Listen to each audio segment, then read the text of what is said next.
The Butterfly Effect by Nikayla Sarai. Chapter 16. Back to the Past, Take 2. Roman blinked the stars from his eyes, wincing as he felt the tender skin, his other hand already forming a fist in retaliation as he straightened, adrenaline coursing through him. Okay, he probably should have merged just a little bit quicker to avoid getting the black eye from Logan. Though really, that was the least of his worries in the long run. He had smudged the bruise with makeup the first time around, making it look like he was covered in soot for his audition as Bert. He'd gotten the part. Knowing that, he could deal with feeling the pain once more. Roman took a breath, fighting against the fury rising up within him. Focus. Save Logan. Prevent him from going to jail. No pressure or anything when he desperately wanted to knock him into the next century. That was my face, Specs! He raised his fist, adjusting the angle for a right hook instead of an uppercut, and surged forward, catching Logan in the cheek, nearly knocking him off his feet. Eye for an eye, nerd, he snarled. Logan shoved away from the wall, reddened eyes burning as he flexed his fingers, ignoring the trail of blood dripping from under his frames. Last I checked, Prep, I have 4. You punched 2. Therefore, he slammed into Roman, knocking him off his feet so the two of them tumbled into his apartment as A Girl Worth Fighting For began blaring. Not even.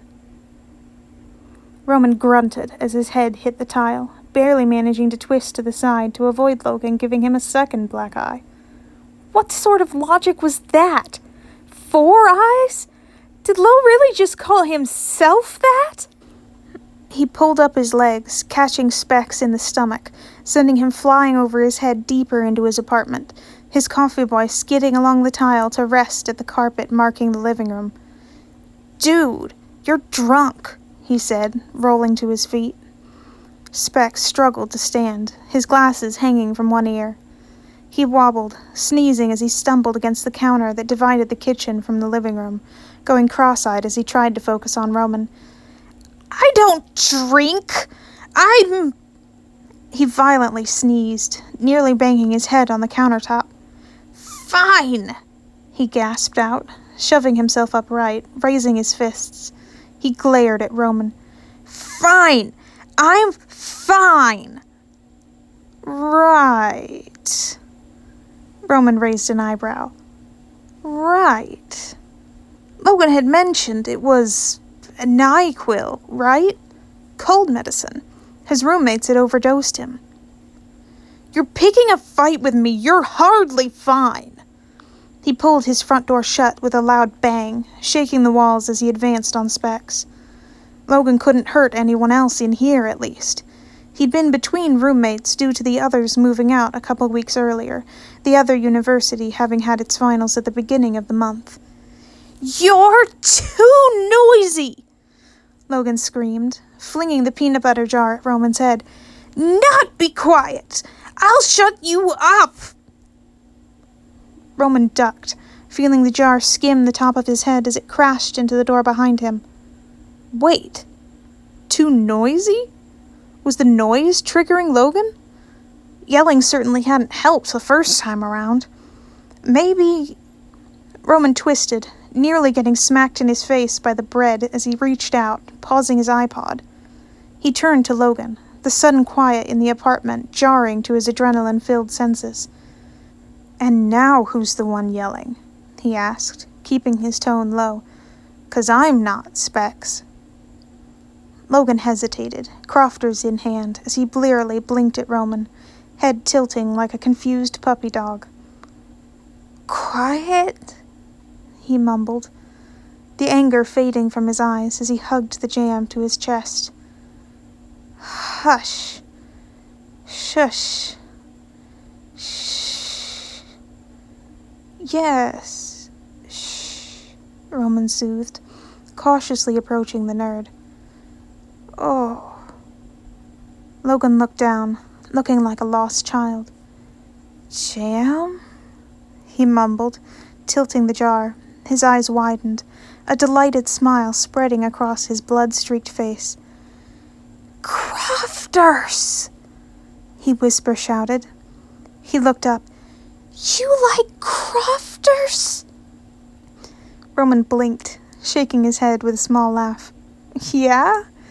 You like it too, I take it, nerd?" Logan nodded, possessively holding it closer, hazy eyes glittering. "Mine now," he said in Roman's voice. He jerked, eyes widening. How? He thought Lo would learn that skill in prison. "As payment, yes?" Logan demanded before returning to his normal tone. "For you're all noise. Roman eyed the crofters in his hands, slowly exhaling to release the remaining anger he felt from being punched. That was his last jar. But if it came down to having his jam to himself, or Logan safely away from prison, well, there was no choice there. "Yeah, man, you can have it. If..." He blocked the way with his arm as Logan took an unsteady step towards him. "You sit here and don't leave until the jar's empty. Deal?" The nerd sneezed in response, rubbing his nose against his shirt. "'Kay." Logan dropped to the floor, kneeling there like a child as he dug 2 fingers into the jar. "Eat first. Then I'll go study," he said, sticking reddened fingers in his mouth, his eyes closing in bliss. Roman gaped at him, slowly grabbing the washcloth to soak his eye. He hadn't meant it quite like that. "Sure you don't want to, I don't know, eat that with a spoon? Or make a sandwich?" Logan raised the jar to his lips and tilted his head back, taking a large gulp. "Good." Roman winced, leaning against the wall, pressing the cool cloth to the bruise he could feel forming. Jeez. He'd been hoping the jar would keep Logan here for the rest of the night, but at this rate? Careful. Logan lowered the jar, adjusting his glasses as he opened his eyes. "It's fine." He gestured to the jar. "Experimented before. 1 jar won't hurt." Experimenting? With eating crofters?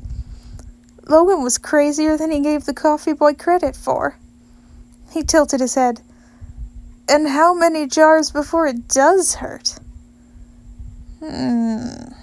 6? No. His brows furrowed as he fought back a yawn. Looking at his hand, he counted under his breath, before grinning triumphantly, holding up 4 jam-stained fingers. 9! Ha! He was such a nerd. Roman pushed away from the wall, edging around Logan to grab a blanket off the couch.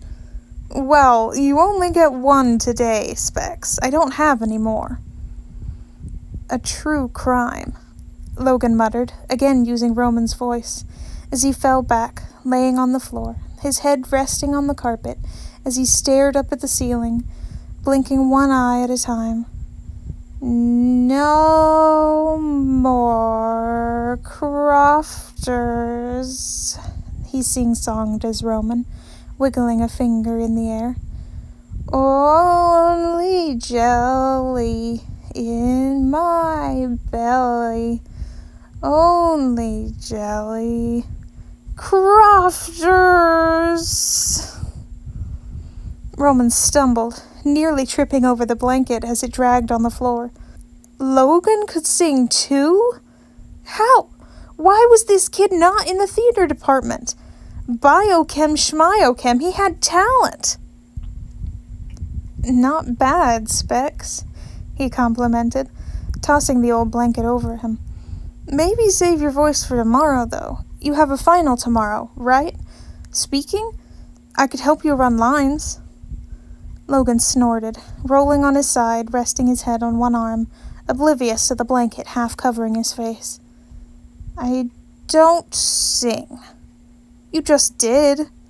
It's writing. History. Not singing. Logan flung one arm up into the air, slinging crofters from the jar to splatter against the wall.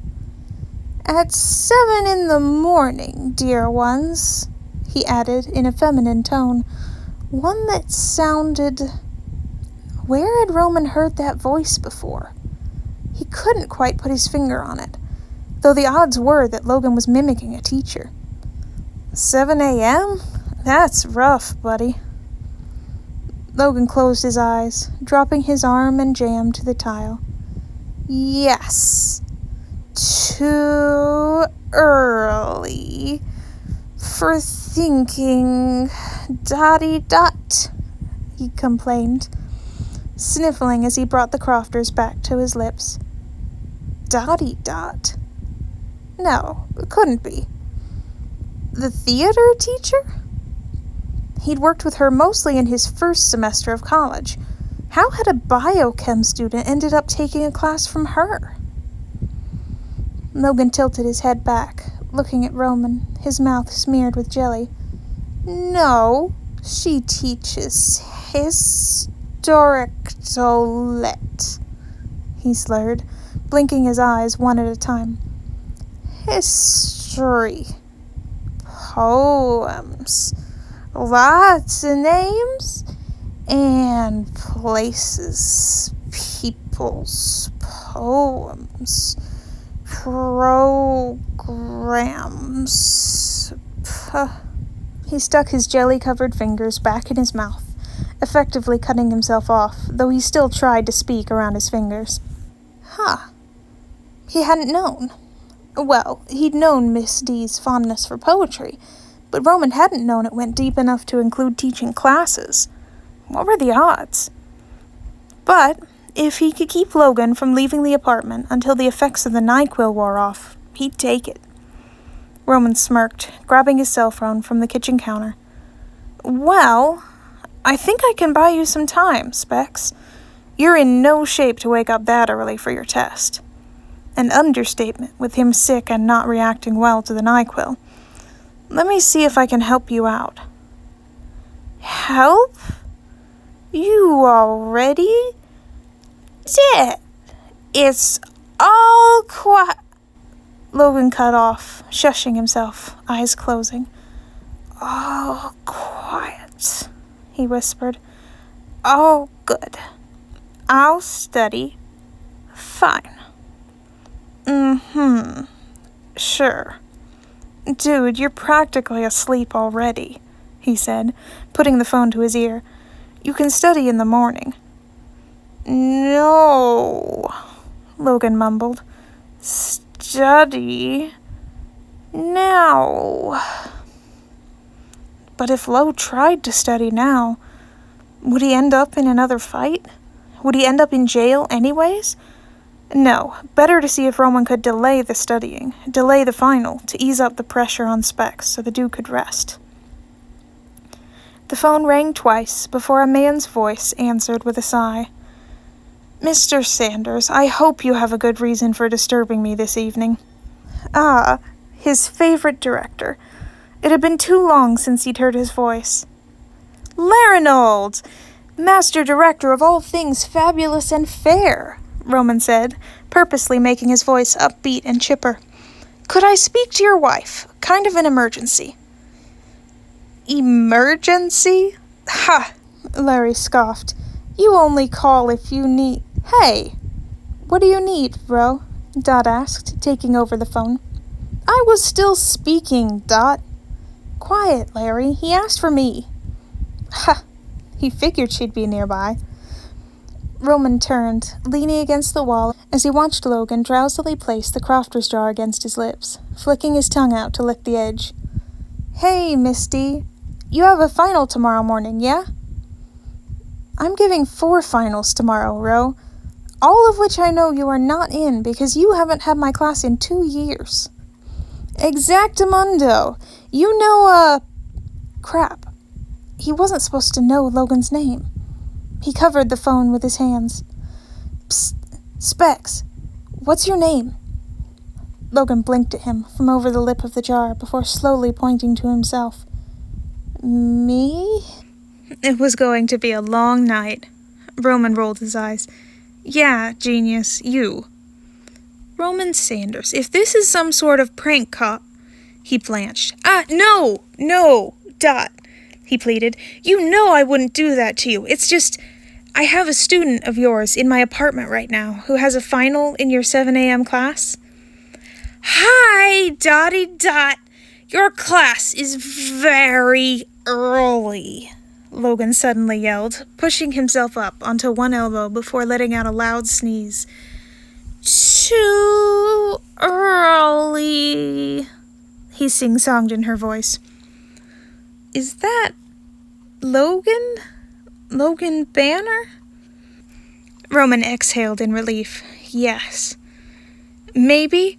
Does he have black-rimmed glasses, dark hair, mimics others, has quite the nerdy attitude? Sounds like the Logan in my 7 a.m. class, yes. He usually doesn't mimic me, though. What's wrong with him? Great. Well, not great for him. Great you know him. Roman shook his head. He's delirious currently. Pretty sure he's sick and drugged up on... Not drugs. All I taked was NyQuil. Roommate said it's fine. I'm fine. Logan struggled to his feet, clutching the blanket around his shoulders with one hand, the other saluting with the crofter's jar. I'm fine, Dotty Dot. He fell back into her voice. It's all good here. Dot made a humming noise. He's trying a bit too hard to sound fine, I think. Exactly, Roman agreed, pushing Specs away, fending him off with the cold washcloth as he tried to grab the phone. Dude, I thought you wanted quiet. I do, and he sneezed. Fine. I'm fine, he whispered, swaying, his eyes fluttering closed before snapping back open. Uh-huh. Sure. He's dead set about making it to your final, Miss D, Roman said, guiding Logan to the couch. Sit, he told him. But I don't feel he's of sound mind currently, and I don't know when the, NyQuil will wear off. He might disrupt his classmates if he's still under the effects that early. If he didn't sleep through it. She sighed. Roman, you know I don't make exceptions. And he couldn't have Logan end up in jail. Name your price. He pressed the washcloth back to his eye, watching as Logan curled up on the couch, resting his head against the back of it. Anything's on the table. I don't want him to fail because of his roommates, and getting more sleep could help him recover faster. She hummed thoughtfully. You've grown rather attached to him, rather quickly, Ro, considering you didn't know his name 2 minutes ago. He watched Logan bring the jar of jelly back up to his lips, downing the contents like a castaway who'd just found water. Please? It wasn't like he could explain the whole time travel thing to her. There was silence on her end of the phone. Then, I have theater students taking their stage combat final at 9 tomorrow morning, Ro. Come be their opponent, and I'll let Logan join my other historical lit class to take his final at 2. Deal? His heart dropped like a lead weight. 9? The auditions for Mary Poppins started at 9. He wouldn't be able to show up there early. He'd be late. He might even miss it. How long had it taken the first time for them to go through everyone? He hadn't paid attention, having auditioned within the hour. Roman? He let out a shaky breath, closing his eyes. It was just one audition. There were hundreds of them in his future. But Logan? He might not get another chance. For Logan. For his future. Yeah. He cleared his throat. Yeah. I'll be there, Misty. You can count me in.